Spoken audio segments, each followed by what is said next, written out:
To the Real Estate Reserve Podcast. Jason Bound from Hard Money Bankers, co-host Ian Horowitz from Equity Warehouse. Back in studio, Bryce Matheson from Holdbrook Capital and Lender Software.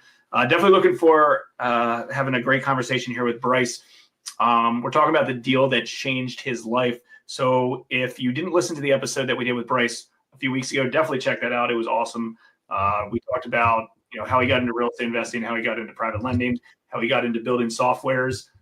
Because there's, inadequate softwares for a lot of different real estate niches. So if you have that background, why not just build it yourself? You talked about, exiting some of those softwares as well. So really, really great conversation. Definitely check that out. Bryce, thanks again for hopping on the show with us. Do you have a deal that changed your life? Maybe a good deal, maybe a bad deal. And, maybe just a real quick intro again, just in case some of the folks didn't listen to the first episode. Sure. Yeah. Thanks for having me back.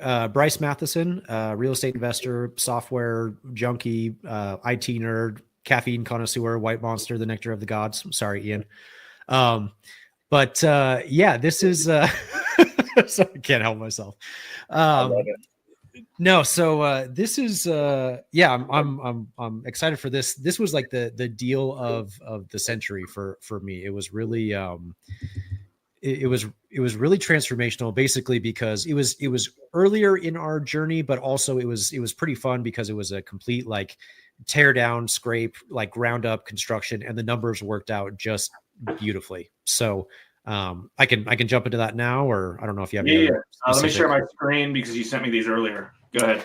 Yes. Okay. So this was around, we'd been investing in real estate for around 2 years at this point. And so what we would do was my daughter at the time, she was, I think she was around 8 months old at this time. And the funny thing is she would only sleep in the car. That was the only way that we could get her to take a nap. So every single day around, 2 p.m, we'd hop in the car, drive around, just literally zigzag up through neighborhoods. And I had a little piece of paper with me, and I would write down addresses of houses that I would call after we got back to the house. And so one day we were driving through this neighborhood, and I saw this house that you see on the screen, and it was in complete total disrepair. This is literally exactly what it looked like. And it was in a pretty good, decent neighborhood. But I was really attracted to it because of all the natural light in it. So so naturally, I wrote down the address, and I was like, I got to figure out who owns this. I'm going to buy this. And so most of the time, you go to the county website, you can figure out who owns the property. And I found, the guy who owned it. But for the life of me, I could not figure out how to get a hold of this guy. I talked to the neighbors, I went to the county assessor, got his phone number, information, everything, just dead end after dead end. Anyway, what we ended up doing was, I kind of finally, out of desperation, I finally just typed the guy's name in Google, and I found a news article at our local news website, and it said, Ryan so-and-so in federal prison for grand theft auto. And I was like, what? That's the guy. So it turns out the dude that owned this property was in prison for grand theft. And so I looked up all the local prisons in the area, and I found the guy, and I wrote him a letter, and I said, hey, are you the same Ryan so-and-so that owns this property? About 3 weeks later, I got a letter back saying, yes, I do own this property. So wrote him a letter back again, said, would you ever be interested in selling it? And he wrote back again and said, sure, maybe for the right price. So I got his phone number, and we called back and forth occasionally. And I remember sending him a letter and said, hey, would you take $17,000 for this property? He wrote back and said, no, sorry, that's too low. Then I offered 25. He said, no, sorry, that's too low. So we kind of went back and forth. After a couple months, finally, we agreed on $40,000. And the most attractive thing for me is, if you can see in the second picture in the back right corner, there's a shop that was kind of an A-frame shop in the back corner. And that was really the only value in the property. And so as you can see, the house is in total disrepair, but the shop was really what intrigued me. So I was thinking, okay, what we could do is just completely demolish and scrape the lot and then keep the shop as is. And for $40,000, that was a really good deal. I think the shop as is was probably worth around 50 to 60,000, excluding the value of the land. So go ahead and scroll down. And you can see kind of the natural progression of what happened with this project. So when we ended up buying the property, it was kind of this fiasco because I was like, okay, first off, I don't know how to buy a property from a guy in jail. Like, how do I get a remote notary and show up to the prison and we sign, or like, anyway, so we ended up getting a limited power of attorney with his dad. And so his dad ended up signing. So we ended up buying the property. But then on top of that, we had squatters who had, were living inside of the shop. And so they had come in and they had changed the locks. And so we had to get the cops involved, and we had to get a locksmith to drill out the lock. And anyway, we finally got the squatters out of there.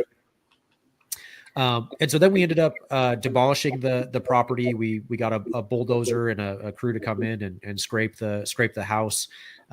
You can see from the pictures a little bit further down, there's a big dump truck and a excavator coming, and they'll knock it down. And anyway, so we scraped the land, and we started digging a hole, and we just started building like I call it a tiny home, but it was more of a skinny home. It was around 800 square feet. But by the end of that project, with the purchase of the property that we bought for $40,000, and then the actual construction build was around $150,000. So we were about $190,000 all in on this project. When we took that back to the bank to do a cash out refi, the property appraised for something like $275,000 or so. And so all in for 190, 275, essentially, a burr. So we cashed it out. We basically made around $15,000 to $20,000 in cash, pulled out all of our original cash. And then we turned this property into an Airbnb, and we eventually actually were planning on converting the back apartment or the back shop into an apartment and then renting that out on Airbnb as well. We didn't quite make it that far. We ended up selling all of our rentals and pivoting, which we discussed in the last episode. But yeah, we did everything from the foundation all the way up. You can see pictures of, it's crazy because my daughter's now almost 5 years old, and in the picture she was about 1.5 years. But anyway, yeah, that was a really fun project to do complete ground up construction from start to finish, and just the whole background of buying a piece of property from a prison inmate was kind of interesting as well. But yeah, you can see the final completed project. Definitely kind of a unique, interesting design, but turned out really cool, and that was probably my most notable project to date.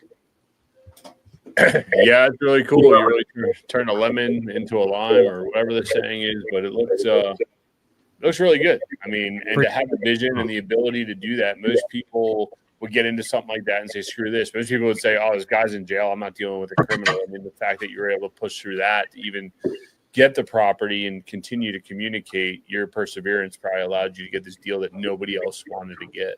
Sure. Because think about too, how many other people drove past that lot that I did. Oh, I want to buy that. Like, it's not necessarily that I'm sure other people tried to beat us to it, but they probably tried all the same avenues. They probably tried the phone numbers, and they did reverse phone lookup and talk to the neighbors and tried to do everything, but they couldn't get a hold of them either. But it was the 9 months back and forth of the snail mail until the prison luckily introduced a phone, like a FaceTime system. I could finally chat with him face to face, and we were able to get all the stuff set up with his dad and the power of attorney. But it was, awesome. Realistically, it was about a year back and forth trying to figure this out.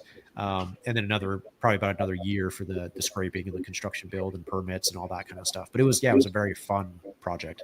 That's where all the money's made. The ones that you follow up on. Whenever we look back at it, the most money we've ever made has always been on deals that we follow up on. I mean, we landed a 76-unit apartment building that netted us 7 figures to get out. So wow. I would agree with that statement. So, Bryce, where's the best place people can find you on the internet? They want to learn more about what you're doing. They want to check out all your cool social media content and all the other fun stuff. Sure. Yeah, probably the best place is Instagram. I'm pretty active on there, so it's just at Bryce Matheson, Bryce with a Y. Feel free to shoot me a DM. Like I said, I'm pretty active on there. So if you reach out to me, I'll get back to you relatively quick.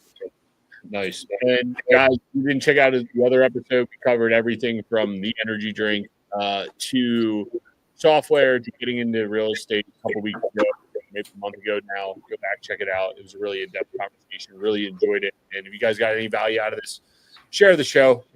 Bryce has taken time out of his day twice now to come on and visit us. So we appreciate him for doing that. And we will catch you guys on the next one. Thanks for tuning in to the Real Estate Reserve podcast. Do us a favor and like, comment, and share our broadcast. It helps the algorithm and helps us spread the word too. Till next time, thank you for tuning in.